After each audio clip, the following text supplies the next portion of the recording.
मन शिव के रंग में कैसे रंगेगा? होली के रंगों में तो रंग जाता है। भाई मन शिव के रंग में कैसे रहेगा? इसके लिए 3 पिचकारी साहब दे दिए आपको, 3 सूत्र करते रहिए और साथ दीदी की उंगली पकड़े रहिए। जी जी शिव के ओर, ठीक है? तो 3 सूत्र करेंगे नहीं, साथ दीदी को पकड़ेंगे नहीं, महादेव को छोड़े रखेंगे, सब याद रहेगा। माथा दर्द होगा तो महादेव भूला जाएंगे, माथा दर्द होगा तो कहेंगे महादेव माथा में दर्द दे दिया है। अरे भाई उसको क्या मतलब हमको आपको दर्द देने से? वो हमारा आपका दर्द लेता है, देता कहाँ है बेचारा? सही बात है। तो साथ दीदी के संग चलिए, 3 सूत्रों की पिचकारी को लेकर के चलिए। पहले अपने उस रंग में सराबोर होइए, फिर दूसरों को सराबोर कीजिए। सही बात है। चलिए एक और सवाल है कि दीदी 14 अप्रैल को में आने के लिए सेवा शुल्क रखी गई है, क्या ये सही है? हाँ, क्यों सही नहीं है बताइए?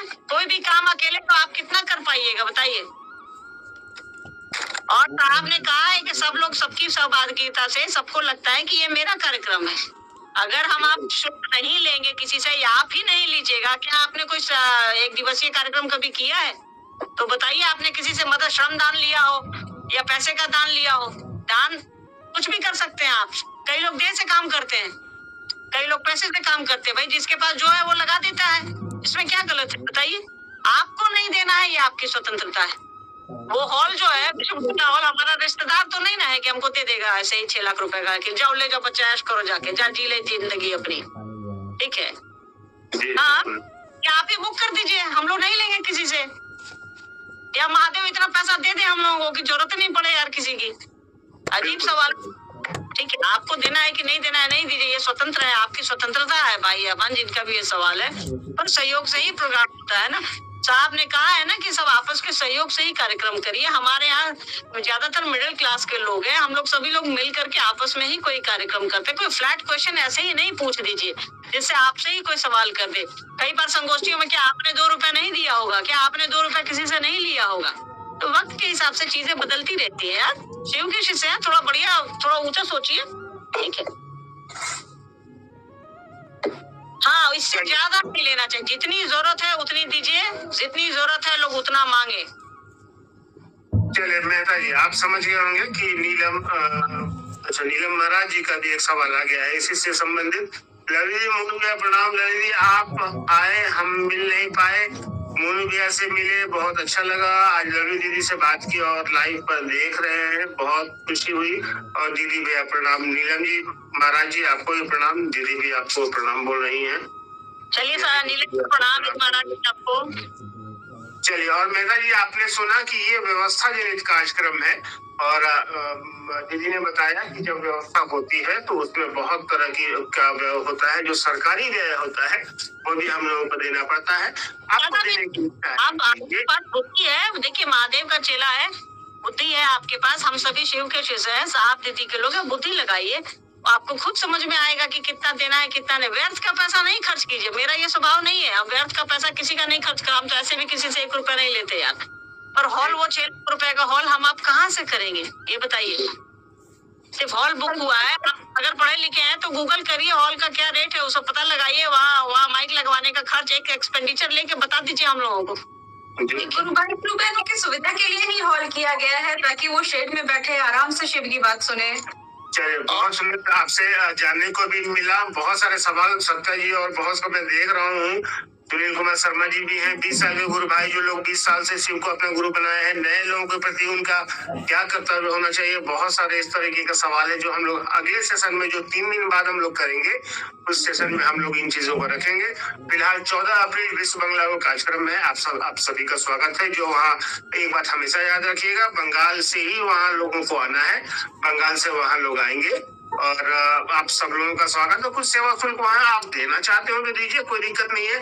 लेकिन हाँ, साहब ने एक बात जरूर कहा है कि शिव के रास्ते पे चलो, लोगों को शिव को अपने आप गुरु के रूप में आप जोड़िए, लोगों को बताइए कि शिव गुरु होते हैं। और इस में जहाँ भी आपकी मदद कोई करता हो उसकी मदद जरूर करिए, उसकी बात जरूर सुनिए।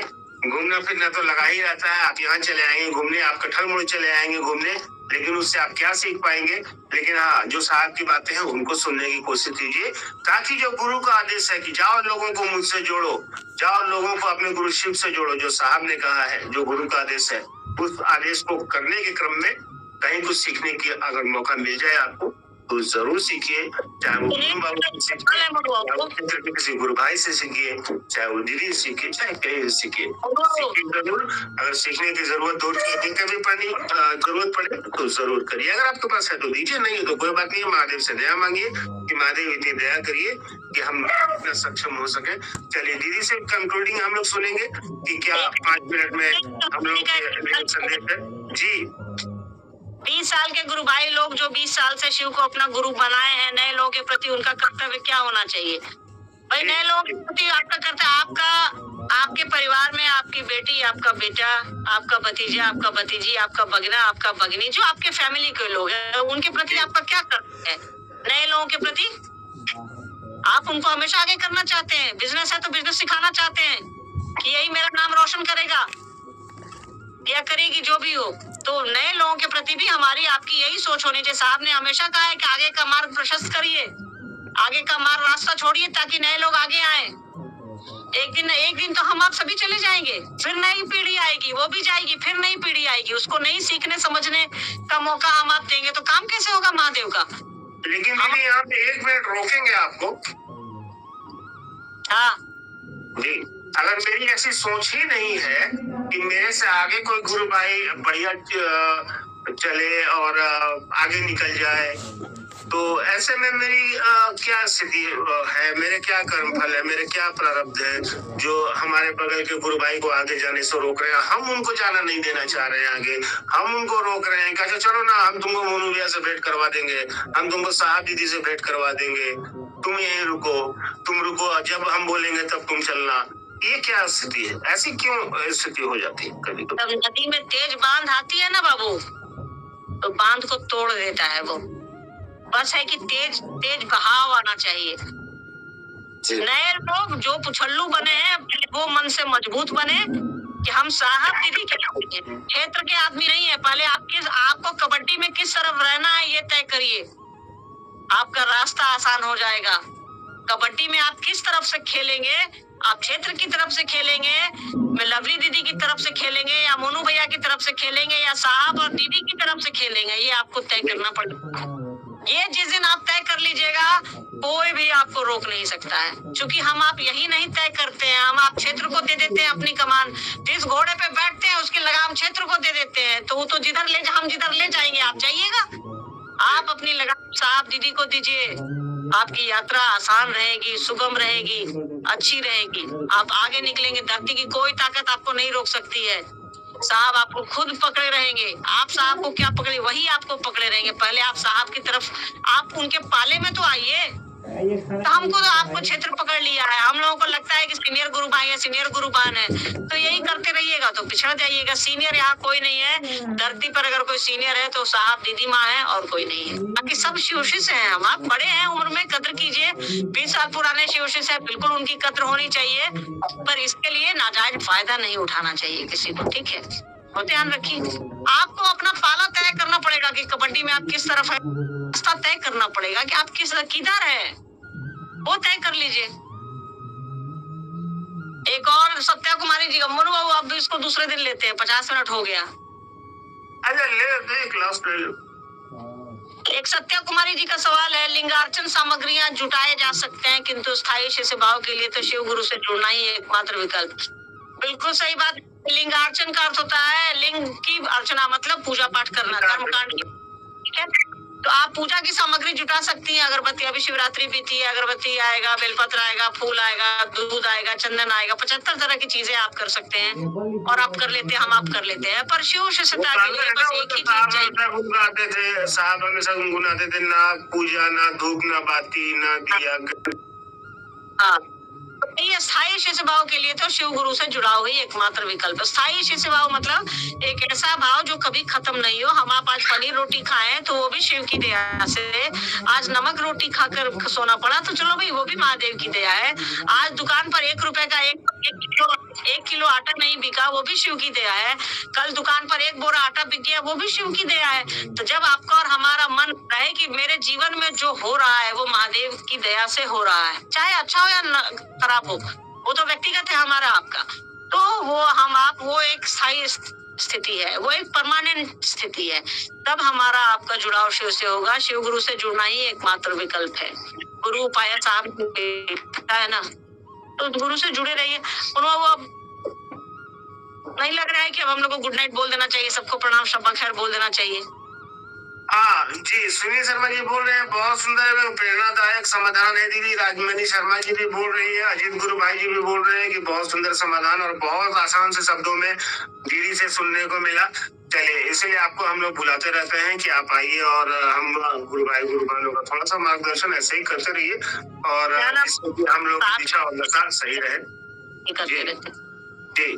और बहुत सारे गुरु भाई, आज करीब 600 गुरु भाई लोग जुड़े हुए थे, करीब 11,000 लोग देख चुके हैं अभी तक इस वीडियो को। इसके लिए आप सबों का धन्यवाद, जितने भी गुरु भाई गुरु बहन अभी तक लाइव में जुड़े हुए हैं। लेकिन 400 लोग अभी भी जुड़े हुए हैं और लाइक्स मात्र 55 है। एक बात मैं जरूर बता दूं आपको कि आप जितने लाइक्स और जितना शेयर कीजिएगा, यूट्यूब आपकी इस शिव चर्चा को, आपके साहब दीदी की बात को उतना दूर तक फैलाता है, उतना एल्गोरिदम में डालता है। तो जरूर इसको लाइक कीजिए, शेयर करिए अपने व्हाट्सएप, अपने फेसबुक पर, और ऐसे ही दीदी को हम लोग बुलाते रहेंगे, हम लोग दीदी से बात करते रहेंगे, मैं भी आपसे बात करता रहूंगा।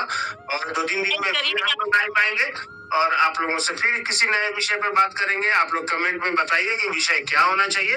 फिलहाल दीदी से कंक्लूडिंग सुन लेंगे कि क्या दीदी हम लोगों को एक संदेश देना चाहते जी। हम लोगों को मतलब एक थैंक्स गिविंग है कि चलिए भाई, आपने अपनी 50 मिनट जो है, जैसे आपने भी 50 मिनट दिया अपना, वैसे हम लोगों ने भी दिया। आपने सुनने में लगाए, हम लोगों ने बात करने में लगाए। तो मेहनत है, साहब कहते हैं कि भाई मेहनत तो मेहनत है, श्रम तो श्रम है। चाहे वो आप खेत में काम कीजिए या दुकान में बैठिए या आला लगाइए या बच्चों को पढ़ाइए। तो चलिए, आप लोगों से मिलकर के हमेशा ही अच्छा लगा। आज का विषय भी बहुत अच्छा बोल रहे हैं। साजी है यहाँ का, आज पहली बार लाइव चर्चा में जुड़े, बहुत अच्छा लगा। मोनू भी और नवी दीदी से, निहारिका दीदी से जुड़ के बहुत बहुत धन्यवाद, प्रणाम भैया लोग। और विकी जी, विकास जी भी कह रहे हैं इतने अच्छे विचार सुनने को कभी नहीं मिले पहले। सभी लाइक करने के साथ कमेंट भी करना चाहिए हम लोगों को। और सभी लोगों का धन्यवाद। हम और निहारिका जी पहले दे देते हैं, आप सबों के चरणों में पहले प्रणाम कर लेते हैं। और दीदी का एक कंक्लूडिंग लाइफ में क्या संदेश देना चाहते हैं जी? सामने है, सुरक्षित रहिए, अच्छे से रहिए, साहब दीदी का काम करिए। चुनाव आ रहे हैं, पूरे देश में चुनाव की घोषणा हो गई है, ये थोड़ा ध्यान में रखने की जरूरत है हम लोगों को। कोई भी कार्यक्रम करिए तो हॉल में करिए, बहुत सीमित संख्या में करिए, बहुत जरूरत पड़े तो कार्यक्रम करिए, नहीं तो साप्ताहिकी पर ध्यान दीजिए ना। साहब ने कहा है साप्ताहिकी पर ध्यान देना। अभी अगर हम लोग टारगेट कर लें 2 जून तक ही हम लोग साप्ताहिकी पर ध्यान देंगे, एक नया हम लोग का एजेंडा बनाए, साहब का ये एजेंडा है, तो हम लोग इसको थोड़ा गियर अप करें कि हम लोग साप्ताहिकी पर ध्यान दें, साप्ताहिकी में जाए हम लोग, तो वो बेहतर रहेगा। जितना चुनाव है उसके गर्मियां शुरू हो जाएंगी, तो हम लोग कोशिश करें कि 2 जून तक एटलीस्ट हम लोग साप्ताहिकी पे बहुत ज्यादा प्रेशर दें, हम लोग बहुत ज्यादा कोशिश करें। बाजार हाट जाते हैं, लोगों को प्रेरित करिए कि साप्ताहिकी में आइए, बैठिए, बातें करिए, साहब की किताब पढ़िए, साहब दीदी माँ की बात करिए, महादेव की बात करिए। तो साप्ताहिकी पर ध्यान दीजिए। और अभी चूंकि इलेक्शन है, पूरे देश में इलेक्शन है, तो थोड़ी सावधानी बरतने की जरूरत है। हम लोग कहीं भी जाते हैं तो झोला झोली हो जाता है, पुलिस है वो खुलवाएगी झोला, क्या ले जा रहे हैं, पीए ले जा रहे हैं, वो ले जा रहे हैं, तो बहुत सारी दिक्कतें हैं। मुख्यालय से भी भाई साहब ने नोटिस डाला है, तो उसको भी पढ़िए, उसको ध्यान में रखते हुए कार्यक्रम करिए। सरकार परमिशन दे तभी कार्यक्रम करिए, ऐसे नहीं करिए। इन चीजों का ध्यान रखना बहुत ही जरूरी है। साहब को पसंद नहीं था नियम कानून तोड़ना, तो हम लोग साहब के बच्चे हैं, हम हो या आप हो, तो ऐसी कोई गलती नहीं करेंगे हम लोग, ऐसी गलतियों से बचेंगे हम। आप सभी अच्छे से रहिए, सुरक्षित रहिए। होली सामने है, तो बच्चों का ध्यान रखिए, अपना ध्यान रखिए, खीर पूरी खाइए, मने मन साहब दीदी को भी खिलाइए, क्योंकि वो तो भाव सत्ता है, महादेव को भी खिलाइए। हम लोग भी यही करते हैं, आप लोग भी यही करिए, अच्छा लगेगा। हम लोग कोशिश करेंगे होली के पहले 1 दिन और आने की, देखते हैं किस दिन बनता है सब समय संजोग। चलिए, नीलम जी हैं दीदी, आज मैं बहुत खुश हूँ। निहारिका दीदी से भी बात हुई, रवि दीदी से बात हो गई और आपसे भी बात हो गई। और देखिए, लास्ट मैसेज इनका मैंने पढ़ दिया और एक और मैसेज मैं पढ़ देता हूँ। मैसेज की भी शिकायत आती है कि आप मैसेज नहीं पढ़ते। रवीना जी राजपूत भी बहुत धन्यवाद कर रही है। भैया, आपने कंगन पहनने के लिए कहा था, मैंने कंगन पहन लिया, मैं फटाफट पढ़ दे रहा हूँ। और आयुष आनंद जी, अमर कुमार भारती जी, प्रतिमा कुमारी जी, और बॉलीवुड म्यूजिक जी सबको धन्यवाद। और चले शिव की ओर आपको भी धन्यवाद। सभी गुरु भाई बहन को प्रणाम। चलिए आप सबों को मेरा भी प्रणाम, निहारिका जी का भी प्रणाम और दीदी का तरफ से भी प्रणाम। दीदी भी प्रणाम बोलेंगे और राजीव जी आप थोड़ा सा उसको ऑफ करिएगा जब दीदी प्रणाम बोलेंगे तो। चलिए सबको प्रणाम।